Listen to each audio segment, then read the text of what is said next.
Hello guys, इस movie की starting में हम एक चोर को दिखाते हैं जो कि बिल्डिंग के ऊपर होता है और वो उस बिल्डिंग में चोरी करने आया था।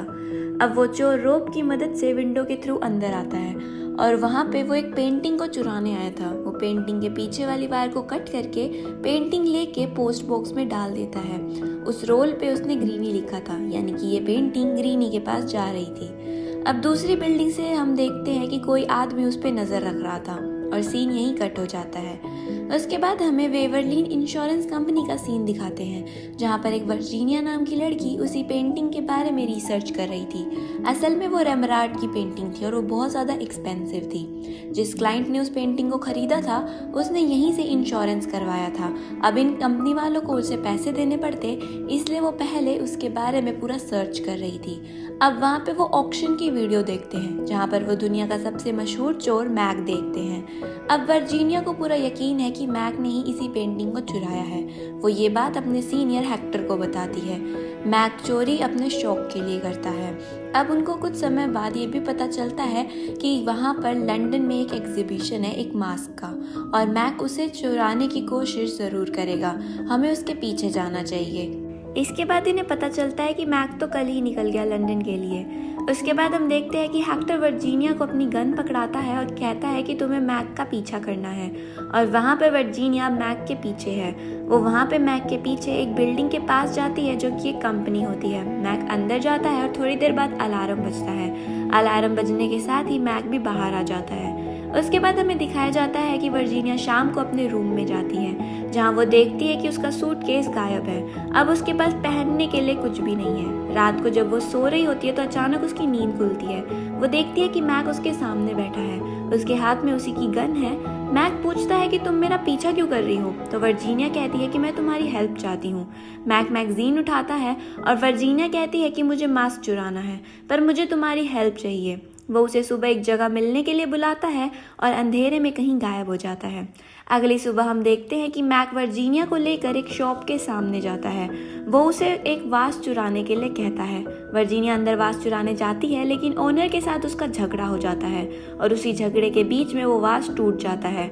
अब उसके बाद उस वॉच में एक रील थी तो वो उस रील को चुरा लेती है और भागकर कार में बैठ जाती है और मैक को कार चलाने के लिए कहती है। उसके बाद हम देखते हैं कि वो रास्ते में पूछती है कि इस रील में क्या है, तो मैक बताता है कि इसमें सिक्योरिटी सिस्टम है और मैप है जिस मास्क को तुम चुराना चाहती हो उस जगह का। उसके बाद वो उसे एक चॉपर के पास ले जाता है। वो बताता है कि वो कंपनी जहाँ तुम मुझ पे नजर रख रही थी वहाँ से 5 चिप चोरी हुई हैं। उन 5 चिप की कीमत $4 मिलियन है और उसमें से एक चिप तुम्हारे सूटकेस में है। और वो उसे फोटोज दिखाता है जब वो उस पे नजर रख रही थी उस बिल्डिंग के सामने। वो कहता है कि वो ये फोटो पुलिस को दे देगा और जो सूटकेस है वो भी सिक्योरिटी में है। वर्जीनिया चॉपर से उसके साथ जाने के लिए मान जाती है और अगर वो कहता है कि तुमने मुझे धोखा दिया तो तुम्हें पुलिस गिरफ्तार करके ले जाएगी। अब वो लोग चॉपर के थ्रू कैसल में जाते हैं जो कि एक छोटे से आइलैंड पे बना था। वहाँ वो अपनी प्लानिंग को शुरू करते हैं। पहले प्लान ये होता है कि अंदर जाके मैक चोरी करेगा, लेकिन वर्जीनिया के पास मास्क के कोड्स होते हैं। वो कहती है कि अगर तुम अंदर गए तो मैं तुम्हें कभी भी कोड्स नहीं दूंगी। तो यहाँ लास्ट में डिसाइड होता है कि वर्जीनिया चोरी करने अंदर जाएगी। उसके बाद मैक को इसकी बात माननी पड़ती है और वर्जीनिया की ट्रेनिंग स्टार्ट होती है क्योंकि वहाँ पर अगर उसे मास्क चुराना है तो उसे लेज़र के बीच में से जाना होगा। तो लेज़र के बीच में से वो कैसे निकलेगी ये बात की ट्रेनिंग वो शुरू करते हैं। उसके बाद हमें एरोन को दिखाते हैं जिससे मैक ने थोड़ा सा सामान मंगवाया था। वहाँ पर वो सामान देकर चला जाता है।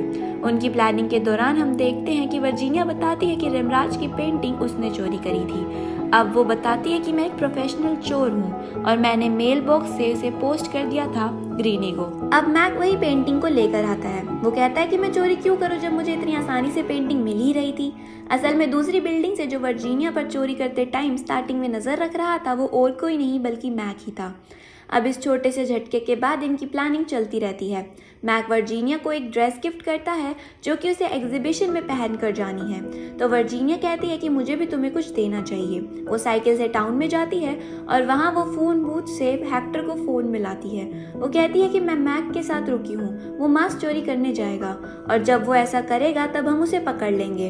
अब घर में बैठकर मैक ये सब कुछ स्पीकर पे सुन रहा था पर वो उसे कुछ नहीं कहता। अब चोरी वाला दिन आ जाता है। अब वो लोग एक पैलेस में जाते हैं जहाँ पर मास्क का एग्जीबिशन होना है। वहाँ वो मास्क वाले होल में डिवाइस को सेट करते हैं। शाम को सब चले जाने के बाद वो रात को टनल के रास्ते बोट से रोड को काट के टनल के थ्रू अंदर जाते हैं।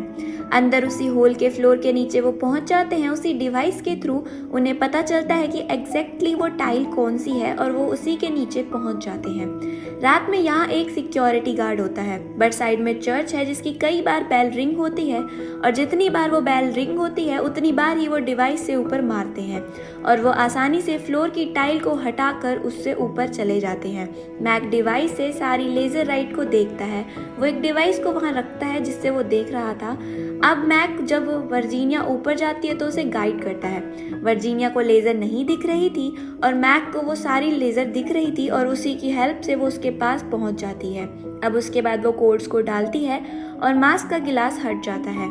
प्रेशर से वो वहाँ पर चिंगम लगाती है और उस नकली मास्क को वहाँ लगा देती है। जब गार्ड्स चेकिंग करने आते हैं तो वो नकली मास्क को देखकर अलार्म ऑन करता है, पर तब तक वो दोनों वहाँ से निकल चुके होते हैं। जब वर्जीनिया बोट पे चढ़ रही होती है तो मैक उसे पानी में पकड़कर डुबोता है। वो कहता है कि तुम हेक्टर के साथ मिली हुई हो, तुम मुझे धोखा दे रही हो। वर्जीनिया कहती है कि वो बस उसका कवर है, रियलिटी में वो एक चोर ही है। मौका पाते ही वर्जीनिया मैक पर चाकू रखती है, पर वो थोड़ी देर बाद ही उसके हाथ में वो चाकू दे देती है, जिससे मैक को उस पर थोड़ा भरोसा हो जाता है।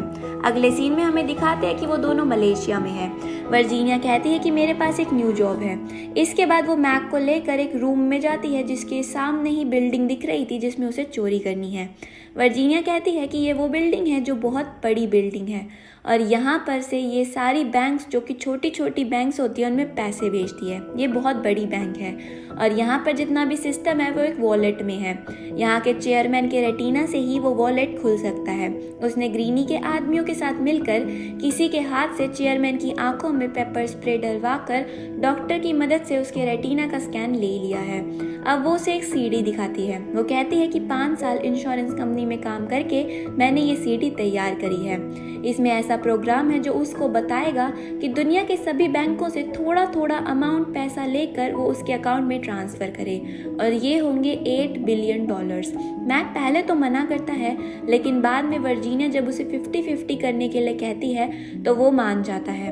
बाद में वर्जीनिया पेंटिंग और मास्क लेकर ग्रीनी के पास जाती है। ग्रीनी वो आदमी होता है जो चोरी का सामान खरीदता है, पर वो पैसों की जगह वो सामान देता है जो कि उनका आने वाली चोरी में हेल्प करेगा। और वो उस मास्क को लेकर उसके पास गई होती है, लेकिन वो मास्क जो होता है वो नकली होता है। असल में वो मास्क मैक ले गया होता है। वो मास्क को एरोन को देता है और कहता है कि कुछ दिनों के बाद वो उसे पेंटिंग भी लाकर दे देगा, पर एरोन का उसके साथ झगड़ा हो जाता है। एरोन को लगता है कि मैक वर्जीनिया के साइड हो गया है। वो मास्क लेके गुस्से में वहाँ से निकल जाता है। वर्जीनिया को भी घर आके पता चल चुका था, इसलिए वो उसके साथ झगड़ा करती है कि तुम मास्क क्यों लेके गए। उसके बाद वो ग्रीनी से भी उससे भगा दिया था, क्योंकि उसने पहले बात की थी कि वो मास्क और पेंटिंग देगी तभी वो उसे सामान देगा, लेकिन अब मास्क नहीं था तो ग्रीनी ने उसे भगा दिया और कुछ सामान नहीं दिया। अब मैक उसे मना लेता है और वो काफ़ी क्लोज हो जाते हैं। मैक उसे वापस कर देता है मास्क को और फिर वो ग्रीनी को उस मास्क को देकर सारा सामान ले लेती है। अब हेक्टर के आदमी वर्जीनिया को पकड़ लेते हैं। हेक्टर मलेशिया आ चुका था, क्योंकि जब से मास्क चोरी हुआ है वर्जीनिया ने उससे कांटेक्ट करना ख़त्म कर दिया है।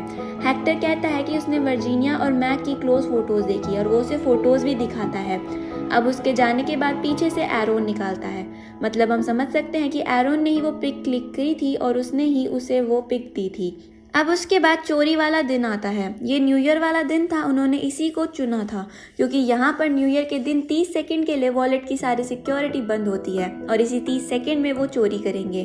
अब उसके बाद मैक एक वर्कर का कॉस्ट्यूम पहनकर लिफ्ट वाली सिक्योरिटी में एक डिवाइस को फिक्स करता है और वर्जीनिया सुंदर कपड़े पहनकर बाहर निकलती है। फिर वो ड्रेस हटाता है तो अंदर से मैक का भी एक अच्छा सा सूट बाहर निकलता है, पर हेक्टर भी वहाँ पहुँच चुका है और कैमरे की सिक्योरिटी के साथ है और वो कहता है कि उन पे नज़र रखो क्योंकि ये बहुत बड़े थीफ हैं। उसके बाद वर्जीनिया लिफ्ट के सामने जाती है। मैक भी उसी लिफ्ट में आता है और वो दोनों 17th फ्लोर में रुकते हैं क्योंकि यहीं से वो फायरवर्क देख सकते थे और वहाँ पर बहुत सारे लोग भी थे। अब हमें दिखाते हैं कि जिस टाइम वो बाहर निकलते हैं कुछ ही देर बाद वो अंदर आ जाते हैं, पर ये क्लिप कैमरे में नहीं दिखती क्योंकि जो डिवाइस मैक ने फिक्स किया था लिफ्ट में उसकी वजह से ये क्लिप ब्लॉक हो रही थी और वहाँ कैमरा ब्लॉक होने की वजह से वो नहीं देख पाते कि वो लोग लिफ्ट के अंदर हैं और वहाँ एक ही पिक दिखती है कि लिफ्ट खाली है।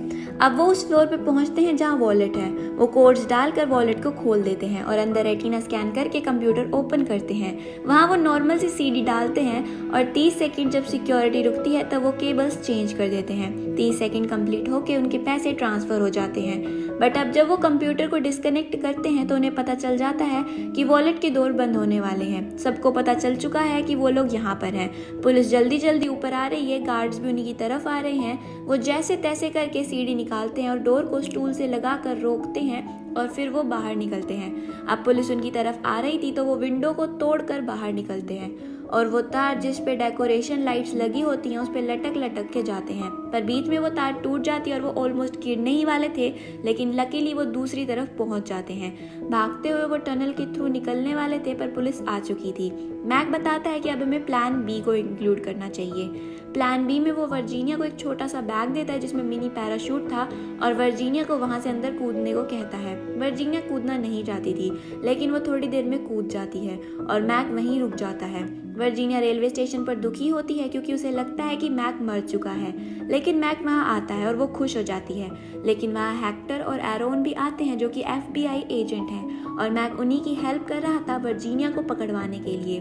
मैक 1 मिनट की बात के लिए उसे साइड में लेके जाता है और कहता है कि तुम्हारी कोट की एक जेब में तुम्हारे पासपोर्ट और कुछ पैसे हैं और दूसरी जेब में एक गन है। उसके बाद वर्जीनिया मैक को गन पॉइंट पर लेकर खुद ट्रेन में चढ़ जाती है। अब सारी पुलिस नेक्स्ट स्टेशन के लिए भागती है पर वर्जीनिया बीच में ही कूद गई थी और वो वापस उसी स्टेशन पर आ जाती है। अब वो और मैक साथ थे और वर्जीनिया बोलती है कि उसके पास एक और प्लान है तीसरी चोरी के लिए। इसी एंडिंग के साथ ये कहानी यहीं खत्म हो जाती है। Thank you for watching, bye bye.